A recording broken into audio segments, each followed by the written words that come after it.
हनुमान बेनीवाल, दूसरी तरफ रविंद्र सिंह भाटी, और जनता पूछ रही है क्या 2028 में दोनों मिलकर तीसरा मोर्चा बनाएंगे या फिर यह भी एक सपना ही रह जाएगा। आज के वीडियो में हम गहराई से, बेबाकी से, बिना किसी रंग के तीसरा मोर्चा बनेगा या नहीं, क्यों बनेगा, क्यों नहीं बनेगा, और कार्यकर्ताओं को किस बात से बचना चाहिए, सब कुछ खोलकर रख देंगे। तो पकड़कर बैठिए, क्योंकि आज की कहानी सिर्फ राजनीति नहीं, राजस्थान के भविष्य की पॉलिटिकल साइंस है। दोनों नेताओं की ताकत। सबसे पहले हनुमान बेनीवाल सड़क से संसद तक लड़ने वाली छवि, किसान आंदोलन की गूंज और युवाओं में खास पकड़। उनकी राजनीति सिर्फ सीट जीतने की नहीं, वैकल्पिक राजनीति पैदा करने की कोशिश है। उधर रविंद्र सिंह भाटी जैसाण का उभार, युवाओं की धड़कन, सोशल मीडिया की ताकत और स्वतंत्र राजनीति का नया ब्रांड। भाटी को लोग नेता नहीं, एक भावना की तरह देखते हैं, व्यवस्था से लड़ने वाला लड़का। अब सोचिए, अगर ये दो ताकतें साथ आती हैं तो राजस्थान का पॉलिटिकल मैप पूरा बदल सकता है। लेकिन कहानी इतनी आसान नहीं है। अब बात करते हैं ये दोनों साथ क्यों आ सकते हैं। कोर वोट बैंक में समानता, दोनों के समर्थक युवा, किसान और व्यवस्था से नाराज मतदाता हैं।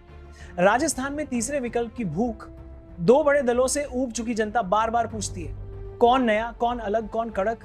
दोनों नेताओं की एंटी सिस्टम इमेज, दोनों ने बार बार कहा है कि वे राजस्थान की नई राजनीति चाहते हैं, तो साथ आना स्वाभाविक रास्ता बन सकता है। 2028 बड़ा अवसर, अगर कभी तीसरा मोर्चा बन सकता है तो 2028 सबसे अच्छा मौका है। अब सुनिए, जहां राजनीति में जोड़ होता है वहीं उसकी गांठें भी होती हैं। देन 60 तो और अभी कार। तीसरा मोर्चा न बनने की वजह क्या है? नेतृत्व का सवाल। कौन नेता, कौन चेहरा। राजनीति में दो तलवारें एक म्यान में मुश्किल से रहती हैं। ग्राउंड लेवल ईगो क्लैश, नेताओं की टॉप लेवल पर दोस्ती बन भी जाए पर नीचे कार्यकर्ताओं में हम पहले तुम बाद में वाली मनोवृत्ति मोर्चे को कमजोर कर देती है। बिग पार्टियों का प्रेशर और पॉलिटिकल मैनेजमेंट, बड़े दल कभी नहीं चाहेंगे कि कोई मजबूत तीसरा विकल्प बने, इसलिए दबाव, डैमेज और डाइवर्जन सब चलेगा। क्षेत्रीय समीकरण, बेनीवाल का मजबूत इलाका अलग, भाटी का अलग। इन क्षेत्रों के कार्यकर्ता अक्सर एक दूसरे से प्रतिस्पर्धा देखते हैं। तो क्या तीसरा मोर्चा बनेगा? संभावना जरूर है, लेकिन आसान बिल्कुल नहीं। और अब बात सबसे जरूरी, कार्यकर्ता।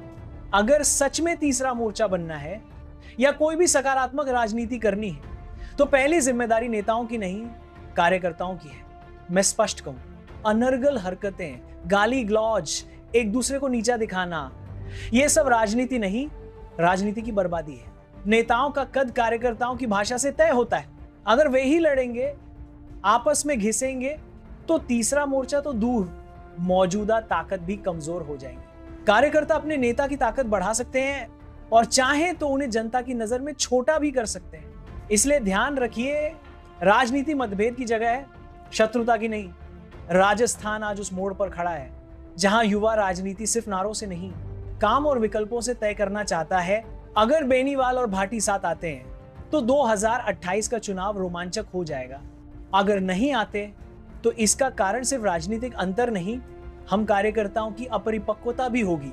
नेता चाहे कोई भी हो, राजस्थान का भला तभी होगा जब मिलकर चलेंगे, सोचकर बोलेंगे और भविष्य देखकर कदम बढ़ाएंगे। राजनीति एक दिन की लड़ाई नहीं, ये पीढ़ियों की विरासत है। इसे बचाइए, सजाइए और समझदारी से आगे बढ़ाइए। मिलते हैं अगले वीडियो में राजस्थान की राजनीति के एक और अध्याय के साथ।